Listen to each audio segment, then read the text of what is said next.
First question करते हैं SC Verma. Electric field and electric potential.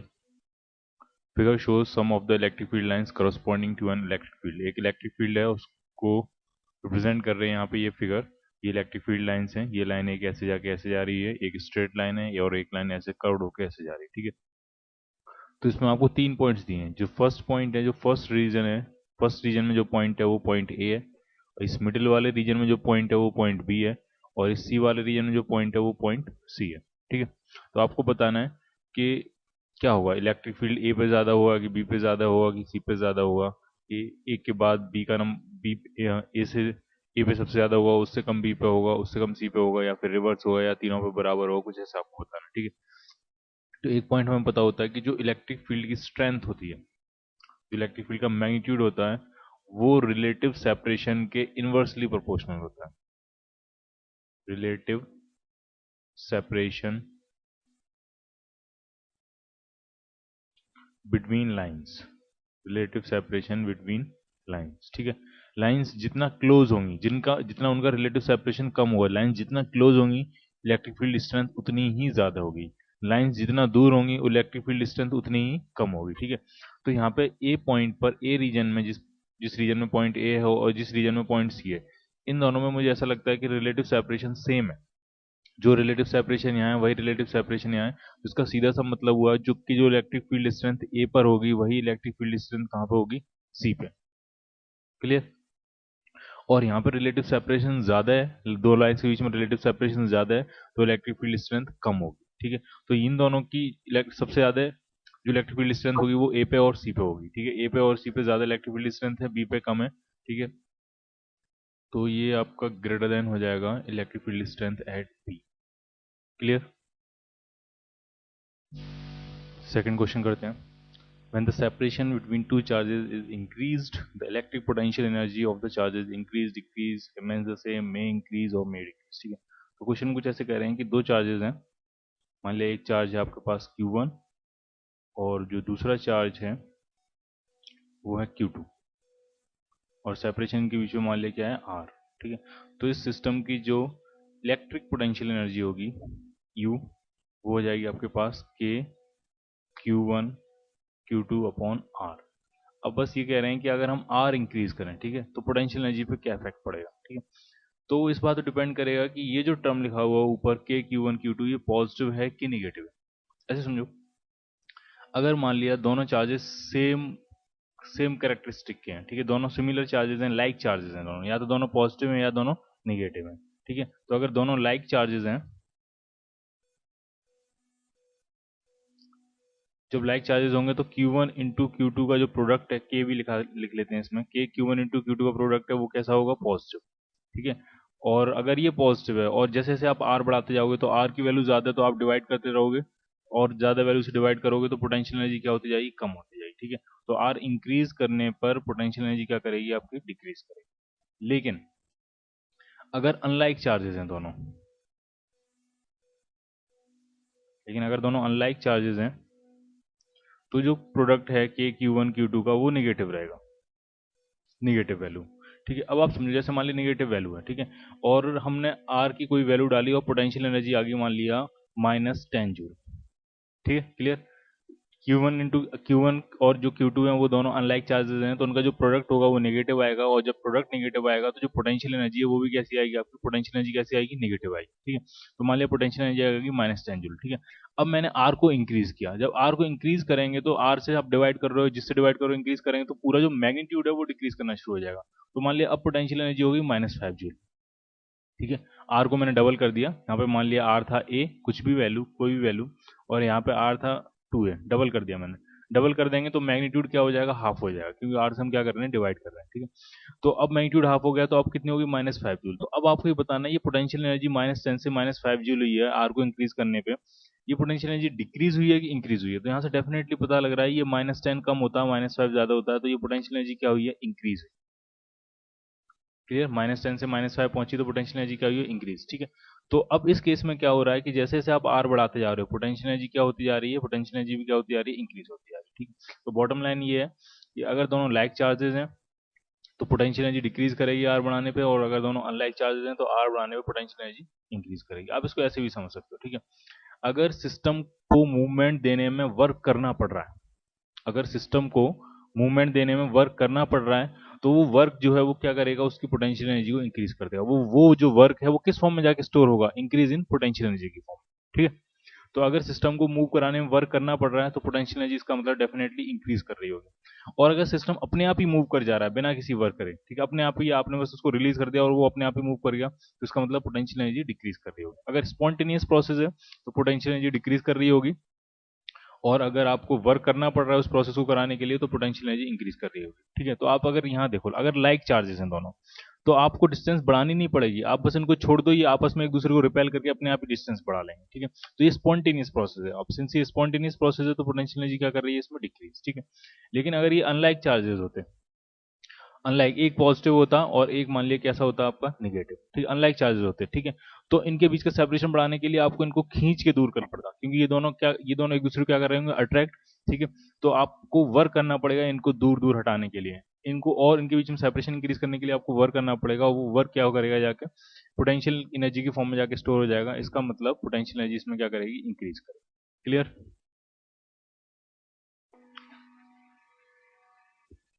Third question करते हैं। If a positive charge is shifted from low potential region to higher potential region, ठीक है, एक कोई पॉजिटिव चार्ज है, वो मान लिया वो पॉइंट ए से पॉइंट बी की तरफ शिफ्ट कर रहा है, ठीक है। Point A lower potential region है, point B higher potential region है, यानी इसको हम ऐसे लिख सकते हैं, potential of A is less than potential of B, lower potential से हायर पोटेंशियल की तरफ शिफ्ट कर रहा है, ठीक है। और चार्ज पॉजिटिव चार्ज है, ठीक है, तो मैंने मान लिया कौन सा चार्ज शिफ्ट कर रहा है, plus Q not, plus Q not shift कर रहा है ए से लेकर कहाँ जा रहा है, वो बी की तरफ, ठीक है, ए टू बी, ठीक है। तो पूछा था इलेक्ट्रिक पोटेंशियल एनर्जी क्या करेगी, इंक्रीज करेगी कि डिक्रीज करेगी, वो सब आपसे पूछा गया है। तो सिंपल सा कंसेप्ट होता है, अगर work done by external agent in moving a charge from A to B, अगर ये पॉजिटिव आ जाता है तो ये जो वर्क डन है वो किस फॉर्म में जाके स्टोर हो रहा होगा, पोटेंशियल एनर्जी की फॉर्म में, ठीक है।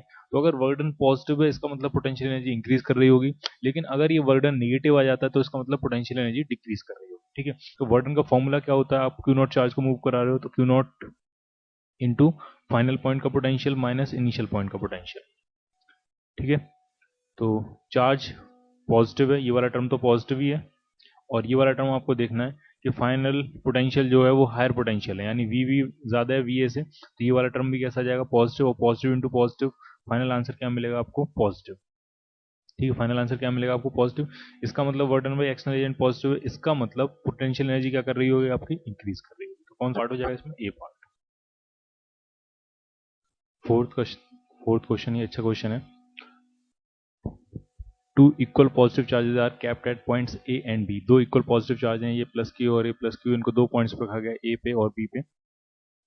The electric potential at the points between A and B, इन ये जो पॉइंट्स हैं ए और बी के, पॉइंट ए और बी के बीच में ये जो पॉइंट्स हैं, इन पे आपको इलेक्ट्रिक पोटेंशियल के बारे में बताना है। कब, while moving from A to B, A से बी की तरफ जाते हुए, ठीक है, कि जब हम ए से बी की तरफ मूव करेंगे तो पोटेंशियल बढ़ रहा होगा कंटिन्यूसली, कि कंटिन्यूसली डिक्रीज करेगा, कि पहले इंक्रीज करेगा फिर डिक्रीज करेगा, कि पहले डिक्रीज करेगा फिर इंक्रीज करेगा, ये सारी चीजें आपको बतानी, ठीक है। तो किसी भी पॉइंट, किसी भी जनरल पॉइंट पे पोटेंशियल निकालने के लिए मैंने क्या किया है, मैंने इसको ओरिजिन मान लिया, इस पॉइंट को, ये एक्स एक्सिस है और ये वाली क्या है आपकी वाई एक्सिस, ठीक है। और ये कोई जनरल पॉइंट है पी, और इसका कुछ भी कोऑर्डिनेट है एक्स कॉमा जीरो, क्लियर। और ये पी पॉइंट, ये जो बी पॉइंट है वो भी एक फिक्स पॉइंट है और उसके कोऑर्डिनेट मान लेते हैं ए कॉमा जीरो, मतलब दोनों क्यू चार्जेस के बीच में सेपरेशन कितना है, ए, ठीक है। तो अगर हम पी पॉइंट का पोटेंशियल फाइंड करें, वी पी अगर उसको कहें, तो इसकी वजह से कितना हो जाएगा, तो वो हो जाएगा के क्यू अपॉन एक्स, प्लस इस चार्ज की वजह से कितना होगा, तो वो हो जाएगा के क्यू अपॉन, तो ये सेपरेशन कितना है, ये टोटल सेपरेशन कितना है ए, इसमें से ये सेपरेशन कितना है एक्स, तो ये रिमेनिंग ना बचा ए माइनस एक्स, ठीक है। तो के क्यू कॉमन आ जाएगा इसमें, और एलसीएम अगर लेंगे तो एलसीएम आ जाएगा आपका एक्स, ए एक्स माइनस एक्स स्क्वायर, दोनों को मल्टीप्लाई कर दिया दोनों फैक्टर्स को मैंने, और इधर आएगा ए माइनस एक्स प्लस एक्स, तो ये एक्स से एक्स कैंसिल हो जाएगा। तो पोटेंशियल जो आया पी पॉइंट का वो आ गया आपके पास के Q A upon A x minus x square, ठीक है। अब यहाँ से हमें अंदाजा लगाना है कि क्या होगा, ठीक है। तो अगर हम x टेंडिंग टू जीरो की बात करें, x approaching to zero, x approaching to zero का मतलब ये हुआ कि वो जो पॉइंट है वो इस चार्ज के बहुत पास है, ठीक है। x अप्रोचिंग टू जीरो, ठीक है, पॉइंट जो है वो पॉइंट ए के बहुत पास है। तो जब ये जीरो जाएगा तो ये भी जीरो हो गया, ये भी जीरो हो गया, पूरा फैक्टर जीरो हो गया। तो पोटेंशियल कहाँ अप्रोच कर रहा है? पोटेंशियल अप्रोच करेगा इन्फानाइट, ठीक है। यानी इस चार्ज के बहुत पास अगर आप पॉइंट देखोगे तो पोटेंशियल कहाँ अप्रोच कर रहा होगा? इन्फानाइट, इन्फानाइट जा रहा होगा, ठीक है। अच्छा, अगर हम बी पॉइंट पे देखें तो बी के लिए एक्स कहाँ अप्रोच कर रहा है? अगर एक्स अप्रोच करेगा आपका ए, ठीक है। अगर हम बी पॉइंट पे आएंगे, बी पॉइंट के लिए देखेंगे तो एक्स की वैल्यू बढ़ते बढ़ते कितनी हो जाएगी? ऑलमोस्ट कहाँ क्या अप्रोच करने लगेगी? ए। तो जब एक्स अप्रोच करेगा ए तो पोटेंशियल कहाँ अप्रोच करेगा? वीपी। तो आप एक्स की वैल्यू अगर इसमें ए पुट करोगे तो ए इंटू ए स्क्वायर माइनस ए स्क्वायर, तो ये पूरा जीरो, और समथिंग अपॉन जीरो वो कहाँ अप्रोच करेगा? तो इन्फानाइट। तो यहाँ पे भी पोटेंशियल क्या अप्रोच कर रहा है? इन्फानाइट। यानी पॉइंट ए के बहुत पास पॉइंट्स पे पोटेंशियल इन्फानाइट की तरफ जा रहा है, और पॉइंट बी के बहुत पास पॉइंट्स पे भी पोटेंशियल कहाँ जा रहा है? इन्फानाइट की तरफ जा रहा है, ठीक है। इधर भी इन्फानाइट है, इधर भी इन्फानाइट, ठीक है। तो ऐसा हो सकता है कि इधर भी इन्फानाइट हो, फिर इन्फानाइट से डिक्रीज करते करते किसी वैल्यू तक आया हो, और फिर से बढ़ते बढ़ते कहाँ चला गया हो? इन्फानाइट चला गया हो। जब वो ए पॉइंट पे है तो इन्फानाइट हो, और फिर जैसे ए से आगे बढ़े तो पोटेंशियल डिक्रीज करता जाए up to certain value, certain values तक डिक्रीज करे, वहां पे उसकी मिनिमम वैल्यू हो, और मिनिमम के बाद फिर से इंक्रीज करना शुरू करे, इंक्रीज करता जाए, पोटेंशियल इंक्रीज करता जाए। जैसे ही हम बी पॉइंट के आसपास पहुंचने लगे तो पोटेंशियल कहाँ अप्रोच करने लगे? इन्फिनाइट, ठीक है। तो ऐसा हो सकता है, ठीक है। तो कहाँ तक डिक्रीज करेगा, ठीक है। तो वो अगर हमें मिनिमम वैल्यू चाहिए पोटेंशियल की, तो किसी भी फंक्शन की मिनिमम वैल्यू के लिए क्या करते हैं? उसको डिफरेंशिएट करते हैं, जीरो पुट कर देते हैं, तो ठीक है। तो हम पोटेंशियल फंक्शन को डिफरेंशिएट कर रहे हैं, एक्स वेरिएबल है इसमें, उसको जीरो पुट करेंगे तो के क्यू ए ये तो कांस्टेंट है, और जो इसका डिफरेंशिएशन होगा नीचे वाले फैक्टर का स्क्वायर कर देते हैं, ए एक्स माइनस एक्स स्क्वायर का होल स्क्वायर। और फर्स्ट को पहले डिफरेंशिएट करेंगे तो इसमें वन अपॉन मान के चल रहे हैं, वो कांस्टेंट है, इसको क्या मान के चल रहे हैं? वन अपॉन ए एक्स माइनस एक्स स्क्वायर, ठीक है। तो फर्स्ट का डिफरेंशिएशन, फर्स्ट तो कांस्टेंट है तो उसका डिफरेंशिएशन कितना हो जाएगा? Zero, into second minus second का डिफरेंशिएशन करेंगे तो वो हो जाएगा ए माइनस टू एक्स, और इंटू फर्स्ट, फर्स्ट कितना है? One, is equal to zero. Simple आपको डिफरेंशिएशन करना है इसको, और ये जीरो पुट करेंगे तो यहाँ से एक्स आ जाएगा आपका ए बाई टू। इसका सीधा सा मतलब हुआ कि पोटेंशियल जो है वो ए पॉइंट के आसपास इन्फाइनाइट होगा, फिर डिक्रीज करता जाएगा, किस पॉइंट तक आते आते मिनिमम होगा? तो वो जो पॉइंट होगा जिसमें पोटेंशियल मिनिमम होगा वो हो जाएगा आपका x equal to a by two. और उसके बाद फिर से इंक्रीज करना शुरू करेगा, इंक्रीज करता जाएगा, जैसे ही वो पॉइंट बी अप्रोच करने लगेगा वो पोटेंशियल फिर से कहाँ अप्रोच करने लगेगा? इन्फाइनाइट, ठीक है। तो कौन सा ऑप्शन होगा इसमें? First decreases then increases, D part. Question number 5 करते हैं। The electric field at origin is along the positive X axis, ठीक है। इलेक्ट्रिक फील्ड जो है वो पॉजिटिव एक्स एक्सिस के अलोंग है, ठीक है। A small circle is drawn with the centre at origin cutting the axis at point A B C and D. एक स्मॉल सर्कल ड्रॉ किया गया जिसका सेंटर ओरिजिन पे है, और ये एक्सिस को किस किस पॉइंट्स पे कट कर रही है? ए बी सी और डी, चारों के कोऑर्डिनेट्स दिए हैं आपको।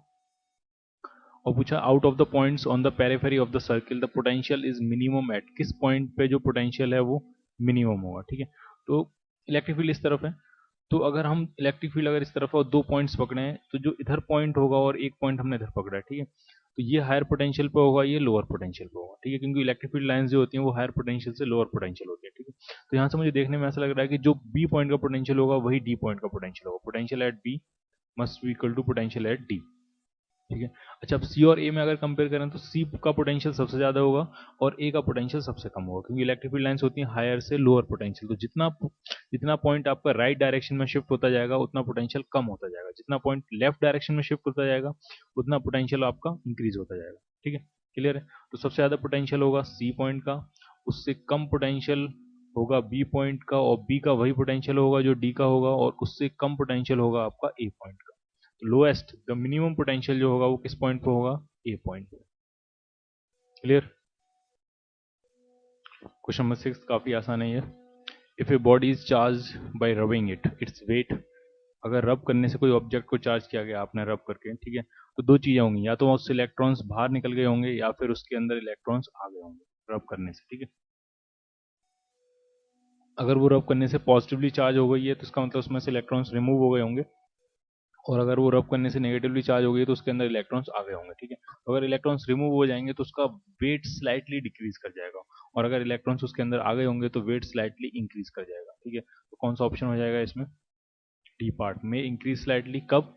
अगर वो कैसा चार्ज हुआ है? Negatively charge. तो इलेक्ट्रॉन्स आ गए होंगे तो इंक्रीज कर जाएगा वेट में, डिक्रीज स्लाइटली कब? जब वो कैसा चार्ज हो गया?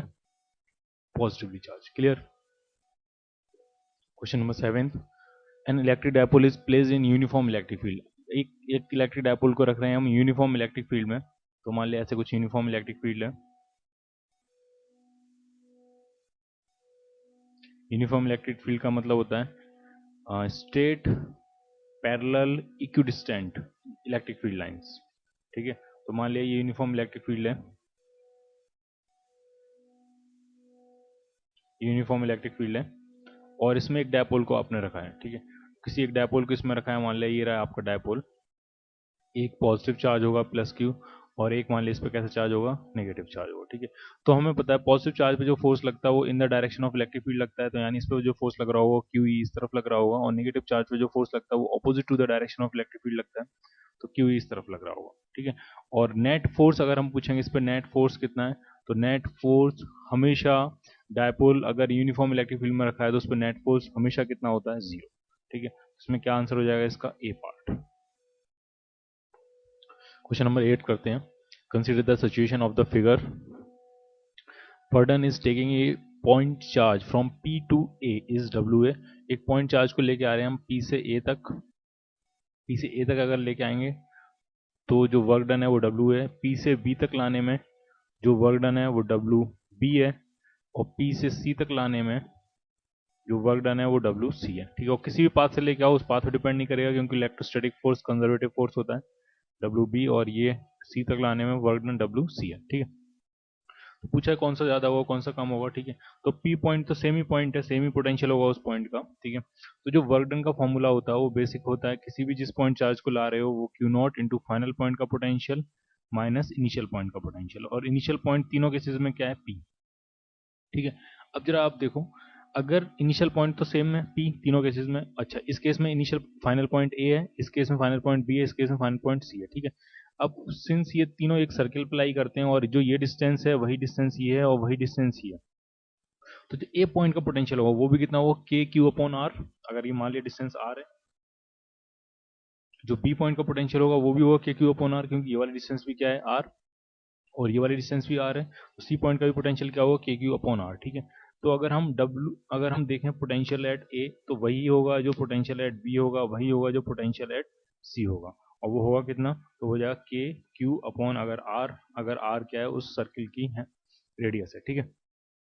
तो यहाँ से क्लियर हो गया कि तीनों केसेस में फाइनल पोटेंशियल भी सेम है और इनिशियल पोटेंशियल भी सेम है, ठीक है। इनिशियल पोटेंशियल तो सेम था ही, और फाइनल पोटेंशियल भी सेम है, क्योंकि जो ए पॉइंट का पोटेंशियल है वही बी पॉइंट का पोटेंशियल है, वही सी पॉइंट का पोटेंशियल है, ठीक है। और सेम चार्ज को ही लेके आ रहे हैं, तो वर्क डन भी क्या होगा तीनों केसेस में? सेम, ठीक है। तो कौन सा ऑप्शन हो जाएगा इसमें? C part. W A is to W B is to W C. 9th question करते हैं। A point charge Q is rotated along a circle in electric field generated by another point charge Q, ठीक है। एक कोई point charge है capital Q,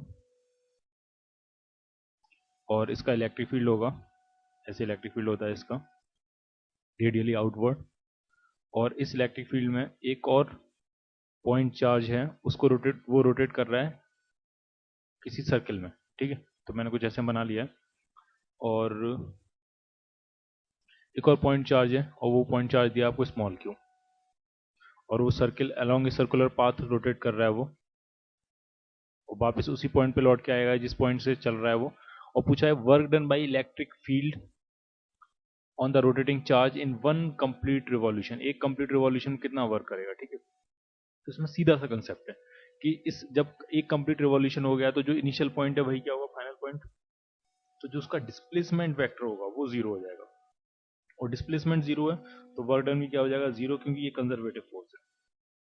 conservative force का जो work done होता है वो पाथ पे डिपेंड नहीं करता, वो सिर्फ किस पे डिपेंड करता है? इनिशियल पॉइंट पे और फाइनल पॉइंट पे।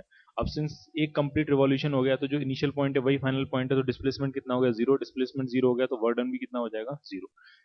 क्लियर? इसमें कौन सा ऑप्शन हो जाएगा? ए पार्ट।